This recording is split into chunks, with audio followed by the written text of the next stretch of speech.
were joined down by the U.S. delegation that just wrapped up their meetings with the Russians. Are you walking away with this with any agreements for any follow-on conversations? Well, I would start by saying we've agreed on 4 principles that I think are important. The first is that we're going to appoint our teams respectively to work very quickly to reestablish the functionality of our respective missions in Washington and in Moscow. For us to be able to continue to move down this road, we need to have diplomatic facilities that are operating and functioning normally. The second point is that we're going to appoint a high-level team from our end to help negotiate and work through the end of the conflict in Ukraine in a way that's enduring and acceptable to all the parties engaged. The third point is to begin to work at a high level as well to begin to discuss and think about and examine both the geopolitical and economic cooperation that could result from an end to the conflict in Ukraine. Obviously, we'd have to see that conflict come to a successful and enduring end in order for that to be possible. And the last thing we agreed to is that while our teams are going to be working on all of this, the 4 of us who were here today, the 5 of us that were here today, are going to remain engaged in this process to make sure that it's moving along in a productive way. What does an enduring and successful end look like? Did you present any proposals to the Russians today? Well, there are some underlying principles. This needs to be a permanent end to the war. And not a temporary end as we've seen in the past. We know just the practical reality is that there is going to be some discussion of territory and there's going to be discussion of security guarantees. Those are just fundamental basics that will undergird and underlie any type of discussion.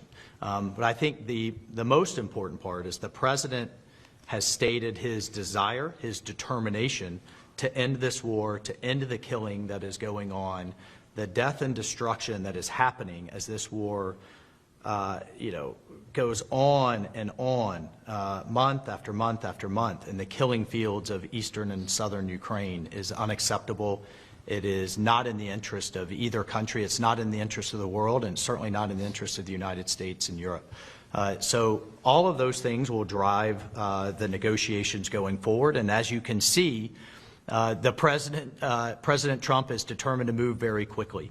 We just had a head of state phone call, the first in years, and here we are less than a week later at the highest level of the U.S. and Russian government, and we expect to continue to drive that pace to not end the war, but then to unlock what could be very productive and stabilizing relationships going forward. You mentioned territory. Is it acceptable to the U.S. for Russia to retain any territory that is annexed since the beginning of the war in February 2022? Well, I think those are things that those are to be discussed, and those are things that will start and do the tough work ahead. But the important thing is that we've started that process.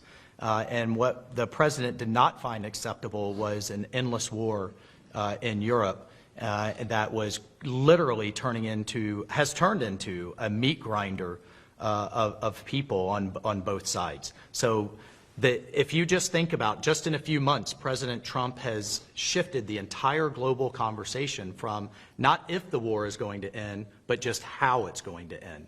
And only President Trump can do that. And in the Oval Office less than a week ago, both President Putin and President Zelensky both said to him, only you, President Trump, could drive this war to a conclusion. What concessions do you expect? Well, again, we're not going to pre-negotiate an end to this conflict.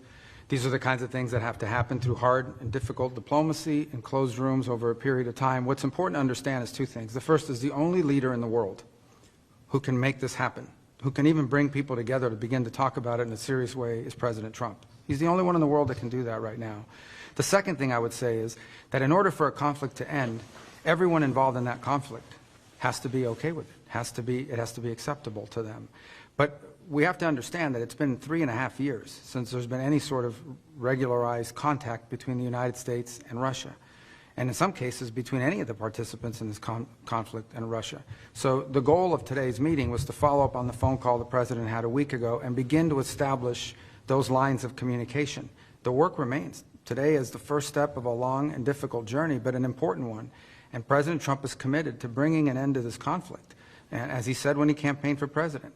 And he wants it to end in a way that's fair. He wants it to end in a way that's sustainable and enduring, not that leads to another conflict in 2 to 3 years.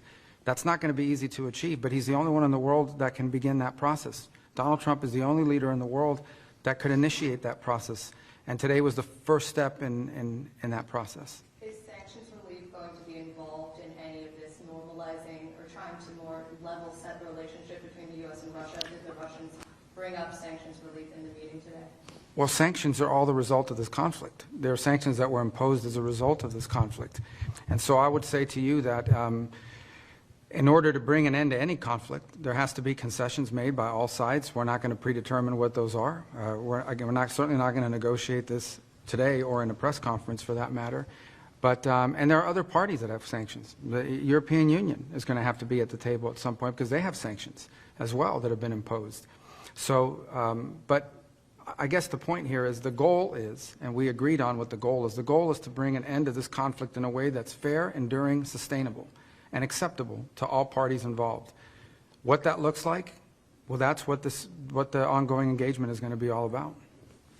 The Ukrainians and the Europeans have suggested they feel very sidelined about how the process has played out so far. How do you intend to address their concerns? And will they be incorporated in future meetings in a multilateral way? Well, the comment I would have on that is that for 3.5 years while this conflict has raged, or 3 years while it's raged, no one else has been able to bring something together like what we saw today, because Donald Trump is the only leader in the world that can. So no one is being sidelined here. But President Trump is in a position that he campaigned on to initiate a process that could bring about an end to this conflict. And from that could emerge some very positive things for the United States, for Europe, for Ukraine, for the world. But first it begins by the end of this conflict. And so the only thing President Trump's trying to do is bring about peace. It's what he campaigned on. It's something the world should be thanking President Trump for doing.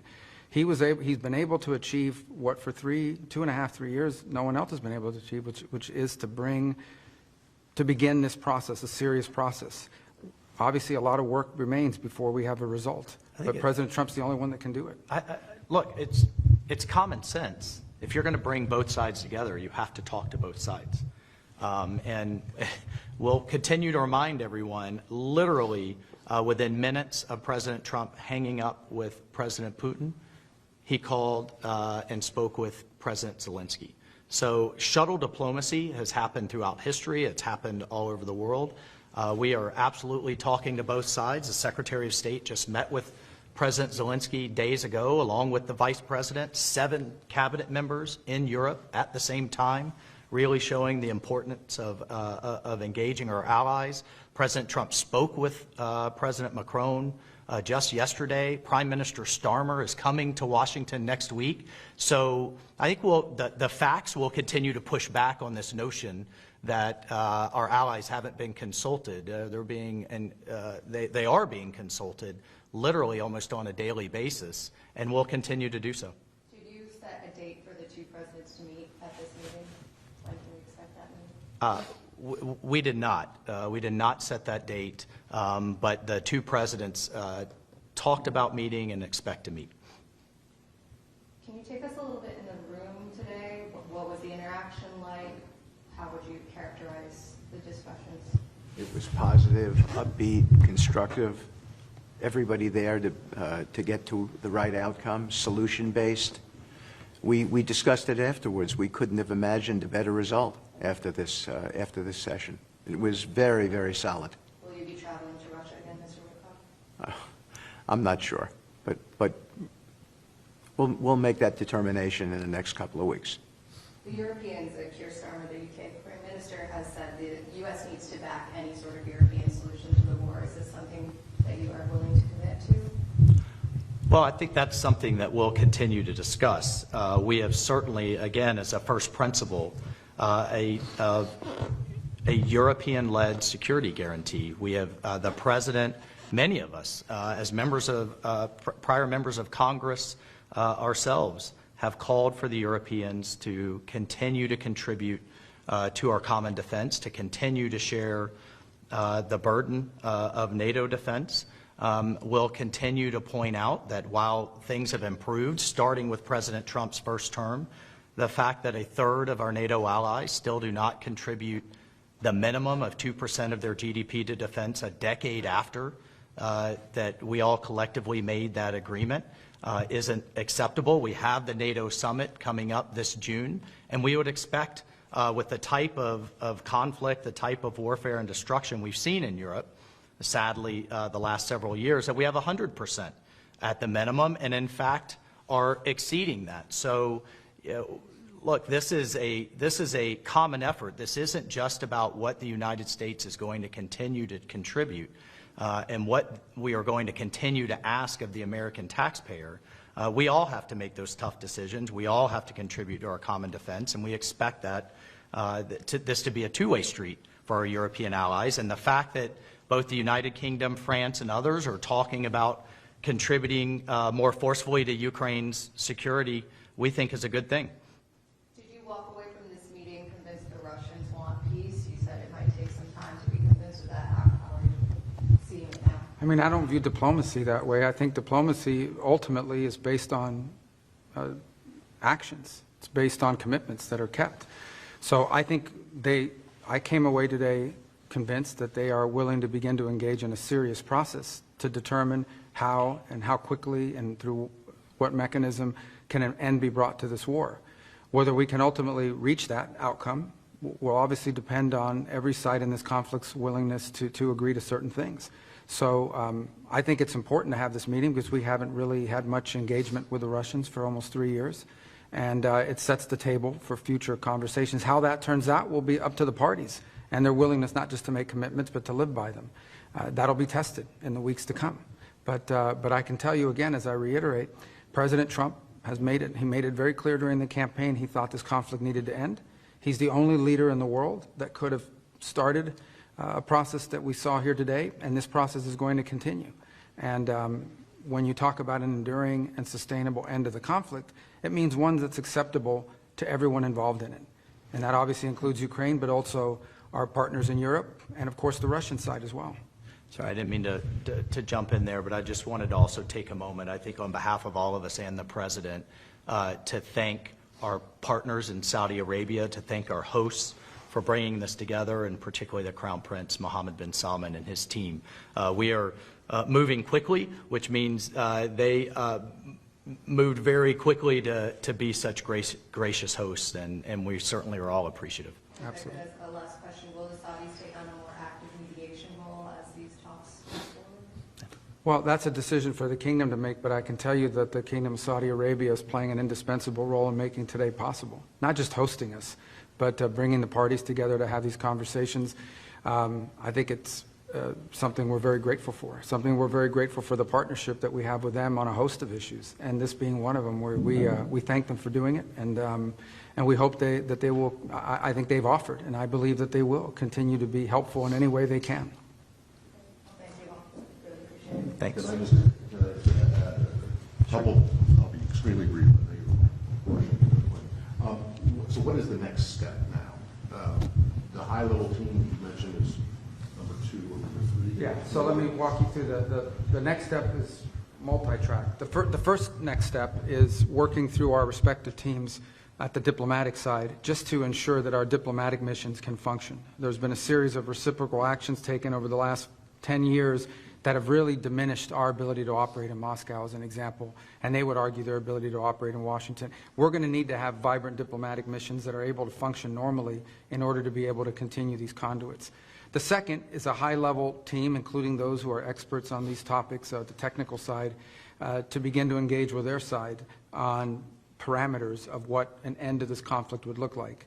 And on that front, obviously, there's going to be engagement and consultation with Ukraine, with our partners in Europe and others. But ultimately, the Russian side will be indispensable to this effort, and so that process will begin. And then the third is, together with those other two, is beginning to engage in identifying the extraordinary opportunities that exist should this conflict come to a acceptable end, the credible opportunities that exist to partner with the Russians geopolitically on issues of common interest, and frankly economically on issues that hopefully will be good for the world and will also improve our relations in the long term between these two important countries. So all three of those efforts will be happening in conjunction with one another. Obviously, the diplomatic one is one we hope to move pretty quickly on because this involves the treatment of our respective missions. The second one will be difficult, which is the question of Ukraine and the end of that conflict. But I think that's essential in order for the third piece to even be possible, which is our ability to work together on other geopolitical matters of common interest and, of course, some pretty unique, potentially historic economic partnerships as well.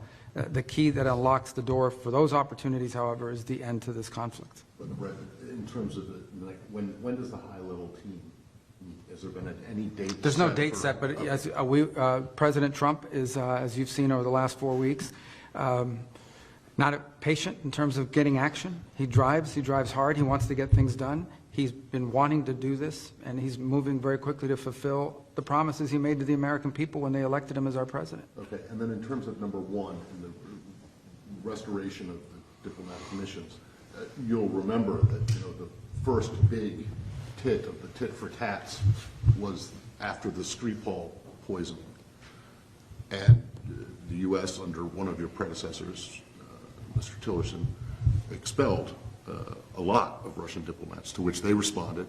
The consulate in St. Petersburg got closed down by the Russians. You guys closed down the consulate in Seattle, several others. Are those going to reopen? Well, that's what we're going to be talking about. And ultimately, again, I'm not going to negotiate or work on that in public. That's what these channels will be about. But ultimately, what the goal we need to have is we have to have some normalcy in our missions and in their ability to function. And in the main embassies even. And in the main just the embassies in main particular. embassies, regardless of the consulates. I mean, if our diplomatic channels are broken, it's going to be very difficult to consistently engage on a host of topics, including some unrelated irritants that could derail the broader talks on Ukraine. So there has to be some improvement in the way our missions are able to work and in the environment and space that they're given to operate in. So that's something we want to move on quickly, and it's important to set the table for the other two things that we want to do. But I think the key really in all of this is ultimately going to be whether an agreement can be reached with all parties involved on an acceptable resolution to the conflict in Ukraine. Because if that happens, not only will the world be a better place, but I think there will be some pretty unique opportunities to work with them on areas of bilateral geopolitical interest and some very unique economic opportunities. But we have to get the Ukraine situation resolved first in a way that's acceptable to everyone. Okay, my last one.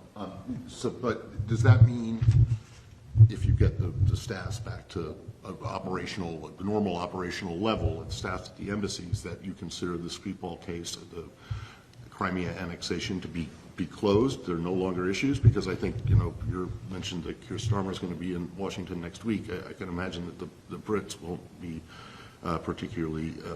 Yeah, again, I'm not going to negotiate or talk through every element of the disruptions that exist or have existed in our diplomatic relations and the mechanics of it. Suffice it to say that President Trump has pledged and intends to keep his promise to do everything he can to bring an end to this conflict.